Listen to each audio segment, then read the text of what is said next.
الله من الشیطان الرجیم بسم الله الرحمن الرحیم.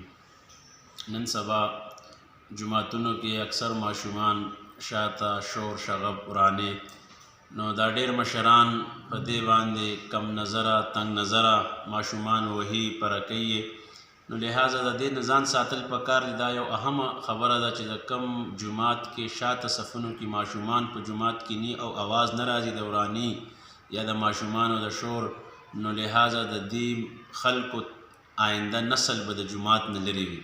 نو دا ښه خبره ده چې جماعت ته راځي. دا دکه شان هر انسان لوی دا ماشومان بیا ځوانان چې بیا نو دا ماشومان به انشاءالله ښه کېږي. دا د دین بزغلی دی. په دې باندې جنگ جګړې ماشومان وهل ټکول دا نه دي پکار. جنگ جوړول جماعت کې نه دي پکار.